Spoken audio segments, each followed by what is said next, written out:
ജബ്ബാറിന്റെ സഹോദരൻ പ്രതികരണം ലഭ്യമായിട്ടുണ്ട്. അതിലേക്ക്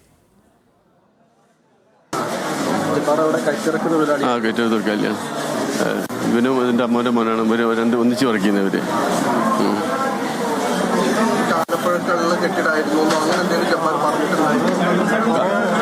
കാലപ്പഴക്കുള്ള കെട്ടിടാണ്. കുറെ വർഷങ്ങളുള്ള കെട്ടിടാണ്. ജബ്ബാർ കുറെ വർഷമായി അവിടെ ജോലി ചെയ്യും. കുറെ വർഷമായി. എത്ര വർഷമായി ഉണ്ടാവും? 85-84 വന്നിട്ടുണ്ടാവും. വീട്ടില് വൈഫ് 3 പെൺകുട്ടികളാണ്. പിള്ളമാരുണ്ട്. കുട്ടികൾ കല്യാണം കഴിച്ചാണ്. കുട്ടികൾ ഹൗസ് വൈഫാണ്. എല്ലാം പെൺകുട്ടികളാണ്. കല്യാണം കഴിഞ്ഞ കുട്ടികളാണ്. അവിടെ ഭർത്താക്കന്മാരൊക്കെ ഉണ്ട്. രണ്ടാള് പുറത്താപ്പുണ്ട്. വീട്ടിൽ അറിയിച്ചില്ല, പറഞ്ഞില്ല. മരിച്ച ജബ്ബാറിന്റെ സഹോദരന്റെ പ്രതികരണമാണ് കേട്ടത്. വർഷങ്ങളായി അവിടെ ജോലി ചെയ്യുന്നു എന്ന് സഹോദരൻ പറയുന്നു. 3 പേരാണ് നിലവിൽ വലിയങ്ങാടിയിലെ അപകടത്തിൽ ജീവൻ നഷ്ടമായത്. 3 പേർക്കാണ് ജീവൻ നഷ്ടമായത്. ദാരുണമായ സംഭവം, അപ്രതീക്ഷിതമായ അപകടം. 5 പേർക്കായിരുന്നു പരിക്കേറ്റിരുന്നത്. കടയുടെ ചിത്രമാണ് നിങ്ങൾ നേരെ മുമ്പിൽ കാണുന്നത്. ഈ അൺഫിറ്റായ ബിൽഡിങ്ങിന്റെ അകത്ത് എന്തിനാണ് ഇങ്ങനെ ഒരു സ്ഥാപനം നടത്തുന്നതിന് വേണ്ടിയിട്ട് ലൈസൻസ് ഇഷ്യൂ ചെയ്തത്? ഞാൻ ചോദിക്കട്ടെ, സെൻട്രൽ മാർക്കറ്റും പാളയം പച്ചക്കറി മാർക്കറ്റും ഒക്കെ പൊളിക്കാൻ വ്യഗ്രത കാണിച്ചുകൊണ്ട് നിൽക്കുകയാണ്. അവിടെ അൺഫിറ്റായ ലൈസൻസ് കൊടുത്തിട്ടുണ്ടോ? ഇല്ല. അവിടെ പുതിയ പദ്ധതി നടപ്പിലാക്കാൻ വേണ്ടിയിട്ടുള്ള ഉദ്ദേശ ലക്ഷ്യത്തോട് കൂടിയിട്ടാണെന്നാണ് പറയുന്നത്. അങ്ങനെയാണെങ്കിൽ ഈ അൺഫിറ്റായ ബിൽഡിങ്ങിനകത്ത് എന്തുകൊണ്ട് കോർപ്പറേഷൻ പൊളിക്കാനുള്ള ഒരു വ്യഗ്രത കാണിക്കുന്നില്ല? എന്തുകൊണ്ട് പാളയം പച്ചക്കറി മാർക്കറ്റ്, സെൻട്രൽ മാർക്കറ്റ് മാത്രം അവരിങ്ങനെ ലക്ഷ്യം വെച്ച് നീങ്ങുന്നു? ആദ്യം ഇതുപോലെ പൊളിക്കേണ്ട മാർക്കറ്റുകൾ പൊളിക്കട്ടെ. അവിടെ പുതിയ ബിൽഡിങ്ങുകൾ ഉണ്ടാക്കാനുള്ള സംവിധാനം കൊണ്ടുവരട്ടെ. ഈ 3 പേരുടെ മരണനിരക്ക് കൊണ്ട് എനിക്ക് കോർപ്പറേഷനോടും കൗൺസിലർ നിലയ്ക്ക് എനിക്ക് ആവശ്യപ്പെടാനുള്ളത്, എൻ്റെ വാർഡിൽ ഇതുപോലെ 2 കെട്ടിടങ്ങൾ നിലനിൽക്കുന്നുണ്ട്. ഞാൻ പരാതി കൊടുത്തിട്ട് മാസങ്ങളായി, ദിവസങ്ങളായി.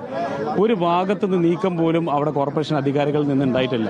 അപ്പോൾ അങ്ങനെ ആയതുകൊണ്ട് ഈ 3 പേരുടെ മരണത്തിന്റെ ഉത്തരവാദിത്തം ഏറ്റെടുത്ത് കോഴിക്കോട് നഗരത്തിൽ അൺഫിറ്റായ ബിൽഡിങ്ങിന്റെ മുഴുവൻ പട്ടിക തയ്യാറാക്കി നാളെ മുതൽ അവിടെ കടകൾ പ്രവർത്തിക്കുന്നുണ്ടെങ്കിൽ അവരെ ഒഴിപ്പിച്ചുകൊണ്ട് ആ കെട്ടിടം പൊളിക്കാനുള്ള നടപടി എടുക്കണം എന്നുള്ളതാണ് ഈ ഒരു അവസ്ഥയിൽ പറയാനുള്ളത്. ഈ ദാരുണമായ സംഭവമാണ്. ഇപ്പോൾ രാഷ്ട്രീയ പ്രതിനിധികൾ ഉൾപ്പെടെയുള്ളവർ ഇങ്ങോട്ടേക്ക് എത്തുന്നുണ്ട്. ഇപ്പോൾ കോഴിക്കോട് ജില്ലാ പ്രസിഡന്റ് പ്രകാശ് ബാബു ഉൾപ്പെടെയുള്ളവർ ഇങ്ങോട്ടേക്ക് എത്തിയിട്ടുണ്ട്. ഒരുപക്ഷെ കോഴിക്കോട് കോർപ്പറേഷന്റെ ഭാഗത്ത് ഗുരുതരമായ വീഴ്ച ഉണ്ടായിട്ടുണ്ട് എന്നുള്ളതാണ് ഈ തൊഴിലാളികൾ ഉൾപ്പെടെയുള്ള അല്ലെന്നേ. ഇത് കോഴിക്കോട് കോർപ്പറേഷന്റെ ഭാഗത്ത് ഒന്നാമത്തെ വീഴ്ചയൊന്നുമല്ല. വീഴ്ചകൾ കൊണ്ട് ഗവേഷണം നടത്തുന്ന ഒരു ഭരണകൂടമാണ് കോഴിക്കോട് കോർപ്പറേഷൻ. ഞങ്ങൾ ആദ്യമായിട്ട് ആവശ്യപ്പെടുന്നത് മേയർ സദാശിവന്റെയും അതേപോലെ തന്നെ സെക്രട്ടറിയുടെയും പേരിൽ കൊലക്കുറ്റത്തിന് കേസെടുക്കണം. എന്നിട്ട് ഇതിന്റെ അന്വേഷണം മുന്നോട്ട് പോകണം. ഇത് മാത്രമൊന്നുമല്ല, ഇതേപോലെ ഒരു 5-10 ബിൽഡിംഗ് കോർപ്പറേഷന് കീഴിൽ ഞങ്ങൾ കാണിക്കാം. തുരുമ്പെടുത്ത കമ്പി പുറത്തു നിന്നാൽ അവിടെ പോയിട്ട് എല്ലാ ഫിറ്റ്നസ് സർട്ടിഫിക്കറ്റ് കൊടുത്ത് വരെ ലൈസൻസ് കൊടുക്കും.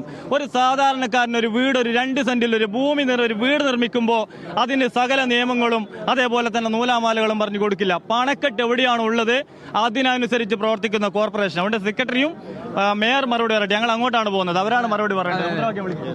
എന്തായാലും BJP ഉൾപ്പെടെയുള്ളവർ രാഷ്ട്രീയ സംഘടനകൾ പ്രതിഷേധത്തിലേക്ക് കടക്കുകയാണ്. BJP പറയുന്നത് നേരത്തെ തന്നെ ഇത്തരത്തിലുള്ള വീഴ്ചകൾ പലതവണ ചൂണ്ടിക്കാട്ടിയിരുന്നു.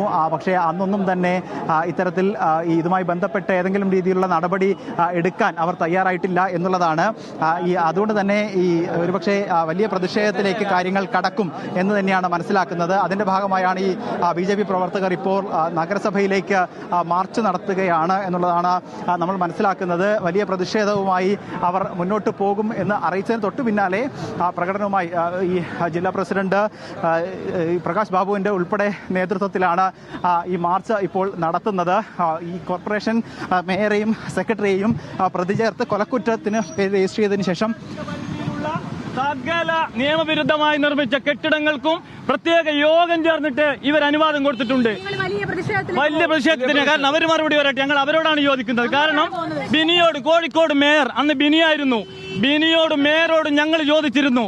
നിങ്ങൾ അറിയണം, ഒരു ഹൈക്കോടതി വിധി നിയമവിരുദ്ധമായ കെട്ടിടം എന്ന് പറഞ്ഞൊരു കെട്ടിടത്തിന് കോർപ്പറേഷന്റെ ഓഫീസ് ടൈം കഴിഞ്ഞപ്പോൾ 5:30 മണിക്ക് പ്രത്യേക യോഗം വിളിച്ചിട്ട് അവിടെ പരിപാടി നടത്താൻ അനുവാദം കൊടുത്തു. അപ്പോൾ ഞങ്ങൾ ചോദിക്കുന്നത്, ഒരു സാധാരണക്കാരൻ ഒരു കെട്ടിടം പണിതാൽ ഒരു 10 സെന്റിമീറ്റർ പുറത്തോട്ട് വന്നാൽ ഇവർ അനുവാദം കൊടുക്കുമോ?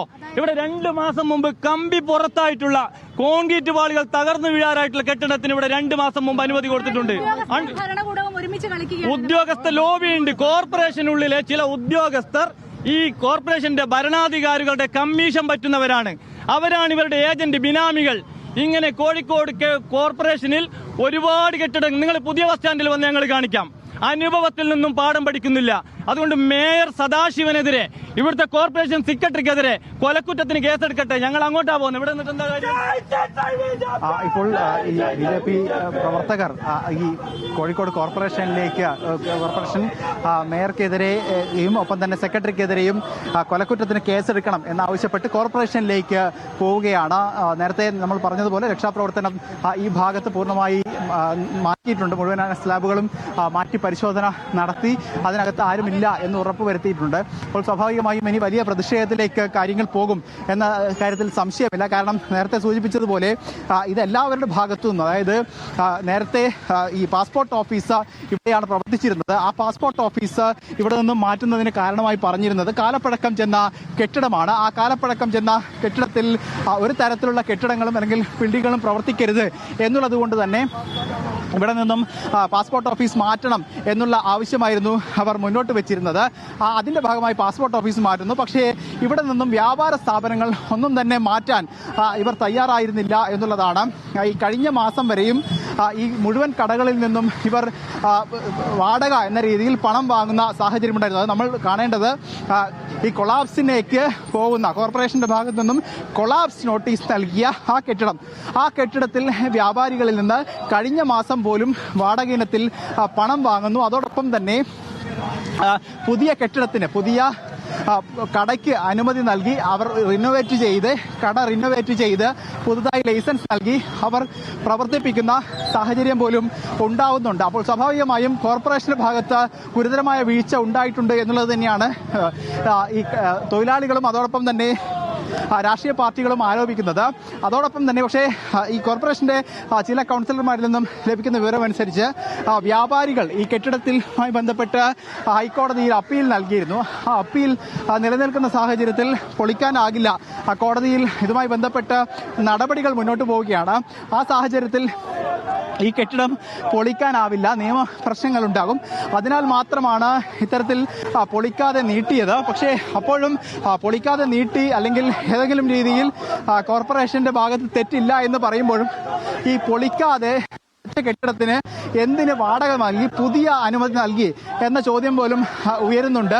അതിന് മറുപടി നൽകേണ്ടത് കോർപ്പറേഷൻ മേയറും അതോടൊപ്പം തന്നെ സെക്രട്ടറിയും ഉൾപ്പെടെയുള്ളവരാണ്. അതുതന്നെയാണ് BJP ഉൾപ്പെടെയുള്ള പാർട്ടികളും ചൂണ്ടിക്കാട്ടുന്നത്. ഒരു തരത്തിലുള്ള വീഴ്ച അല്ലെങ്കിൽ ഗുരുതരമായ വീഴ്ച ഇവരുടെ ഭാഗത്ത് നിന്നുണ്ടായിട്ടുണ്ട് എന്നുള്ളതാണ്.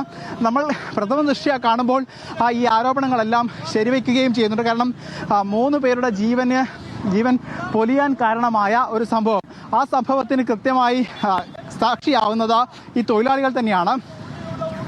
സരീഷ പ്രതിഷേധത്തിന്റെ കൂടെ സഞ്ചരിക്കുകയാണെന്നാണ് മനസ്സിലാക്കുന്നത്. സരീഷ പ്രതിഷേധത്തിന്റെ കൂടെ BJP പ്രതിഷേധത്തിന്റെ കൂടെ സഞ്ചരിക്കുകയാണെന്നാണ് മനസ്സിലാക്കുന്നത്. നമ്മൾക്ക് ബെൻസണിലേക്ക് പോകാൻ വല്ലാതെ കിതക്കുന്നുണ്ട്. സരീഷ്, ഒരു പ്രതികരണം വരുന്നു അവിടെ നിന്ന്.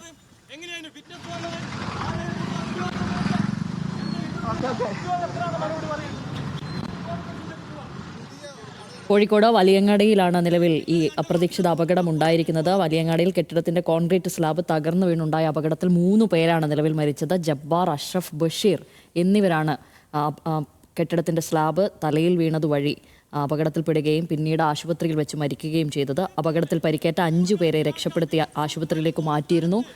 ഇതിൽ 3 പേർക്കാണ് നിലവിൽ ജീവൻ നഷ്ടമായിരിക്കുന്നത്.